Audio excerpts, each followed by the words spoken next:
On February 10th, 2011, the world was changed forever when a small production company uploaded a video by an unknown aspiring singer. A month later, the song would go viral. It would gain millions of views overnight and become the most searched song of the year. That song was Friday by Rebecca Black. In March of 2011, Friday took the internet by storm. Listeners of the song rushed to the internet to share their thoughts, which were overwhelmingly negative. The song was so hated and cringy that it became a viral meme, and the song found its way into advertisements, talk shows, and even national news. The song inspired numerous parodies, and it had the distinction of being called the worst song and worst video ever. Even worse than the Glee cover. Friday was an early example of how the internet could take a completely ordinary person and quickly turn them into a household name. However, it was also a sign of how vicious the internet could be. At one point, the comments were so nasty that YouTube disabled them. The song's singer, Rebecca Black, faced death threats for releasing the song, was told to never sing again, and was one of the most hated people on the internet. A poll from March 2011 showed 76% of Americans believed Black's online bullying was justified. All of this was made worse by the fact that she was only 13 years old. At the time, Black described herself as a musical theater kid who had recently started the 8th grade. She had an interest in singing and performing, and had just found out that one of her school friends had created a music video with a company called Arc Music Factory. The friend had filmed the video at their school and had some of the classmates in the video as extras. Rebecca asked her mother if she could do the same, and to her surprise, her mother agreed. Arc Music Factory agreed to help Black record a song and music video, and informed her that it had the potential to be monetized. In all, the process cost Black's family around $4,000. Friday was actually Rebecca's second choice for her song, since she wasn't comfortable with the subject matter in the first song the company offered. She said she didn't expect much from the experience other than to learn what the recording process was like. For the first few months, the video made little noise and only gained about 1,000 views. That was until the video made it onto Tosh.0. Tosh.0 was a television hub for commentary on viral videos in which comedian Daniel Tosh would relentlessly make fun of the latest internet sensations. Black's mother contacted Arc Music Factory and they offered to take the video down, but Rebecca decided she would take the online criticism as it would only be more embarrassing to remove the video from YouTube. I've had a lot of experience with not being liked. I think if I hadn't had to deal with that in the past, then I totally would have handled this differently and I would have gone down in burning flames. But I've learned that you just can't let it get to you. In days, Black had gone from being a regular teenager to being contacted by Good Morning America and late-night talk shows. Rebecca homeschooled for the remainder of the school year and was contacted by numerous managers. The fame she received brought her international attention and opportunities to talk about becoming an internet meme. The song was covered by some of the most famous pop singers at the time, including Justin Bieber and Katy Perry. Rebecca Black also featured in Perry's music video for her song Last Friday Night. Despite bringing in tens of millions of views on the internet, Friday really didn't translate into an actual music career. Though she'd attended award shows, won a Teen Choice Award, and booked several hosting gigs, it was only because Rebecca Black was the internet's latest laughingstock. It wasn't because she'd taken many steps to becoming a legitimate pop singer. Black describes the following year as one of the loneliest of her life. Her team didn't make much of an effort to meet her desires, and many of her friendships had faded out. Though she'd released a few singles, none of them were heavily promoted or successful. Black announced she was working on a debut album that never came. Instead, her team resorted to gimmicks like releasing Saturday in 2013, which was meant to be a follow-up single to Friday. It was also her only single since Friday to chart on the Billboard Hot 100. The song wasn't taken seriously, but Black was praised for being able to poke fun at herself and for the electro-pop production on the song. She also released My Moment, which was a hopeful pop song about her rise to fame. It was clearly low budget and the production was lacking, but Black seemed to be giving being a pop singer an earnest attempt. Still, My Moment didn't do much for Rebecca's pop career. Comments uploaded in recent years attribute this to the hatred surrounding Rebecca Black at the time, rather than it actually being a bad song. By the time she was 16, Rebecca fired her team. She returned to public school and began uploading original music to YouTube, which she said she enjoyed and was beneficial for her mental health. In 2015, Black announced again that she would release her first album by the end of the year. She was around 18 at the time and was continuing to grow an online following outside of Friday. Between struggling to find producers and get free from her former label, the album never came that year either. In the following 2 years, Rebecca Black continued to release more singles, none of which found much mainstream success.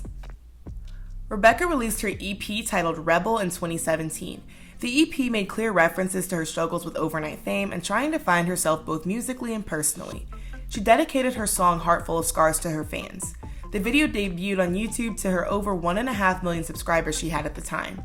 The music in the EP sounded like the typical pop of the year, think Julia Michaels or Harry Styles. Rebel didn't really do well at all, and many people didn't even know it existed.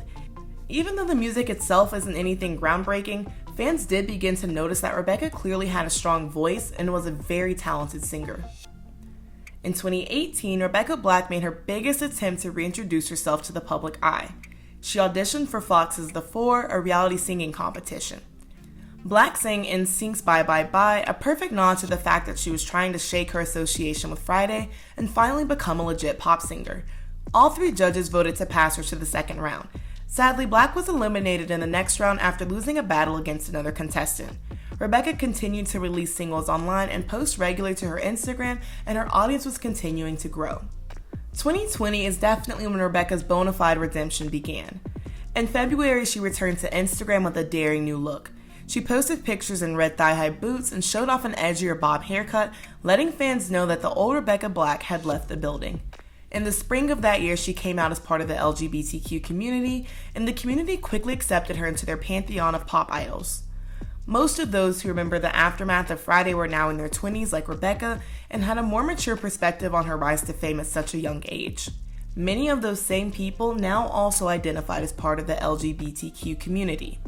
Regardless, most agreed that Black was unfairly criticized and bullied and regretted the part that they played in damaging the self-esteem of a 13-year-old girl. The internet had changed in the decade since Friday was uploaded. Though cyberbullying still exists, it's significantly less accepted than it was in 2011 due to increased awareness and shifting internet culture. The same people who claimed they hated Rebecca Black a decade ago were now willing to give her a chance to reintroduce herself, as she'd grown up over the past 10 years just like the rest of us. Rebecca's new music was vastly less mainstream than the pop she tried before. However, it was perfect for a niche group of pop listeners who loved her edgier style and electro and hyperpop sounds. Along with her more experimental sound, Rebecca continued to experiment with her look and dye her hair different colors. Her personal style had become more provocative and alternative as she incorporated latex and chains into her promotional looks. Her fashion was also now more queer-coded, which made sense after her coming out, and it fit the style popular with many of her queer fans and musical collaborators. It seemed that this version of Rebecca Black was the most authentic version we'd received yet. She was open about her sexuality and experimented with her music and fashion much in the way normal 20-somethings do.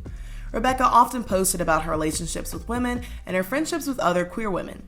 Outside of music, Black social media provided a much longed-for representation of WLW relationships, as well as queer female friendships. Her friendship with podcaster Amy Ordman also introduced her to a wider audience. Rebecca Black's new hyperpop sound led her to collaborate with other artists like Dorian Electra, Slater, and 100 Gex, who not only make similar pop to what she was making, but also have largely queer fan bases. This, so to speak, legitimized Rebecca Black in the hyperpop scene and in the eyes of most of her queer fans. Rebecca Black was the last person anyone believed would become one of the internet's next gay icons or collaborate with both halves of 100 Gex. It turned out that after all this time, Rebecca Black was cool.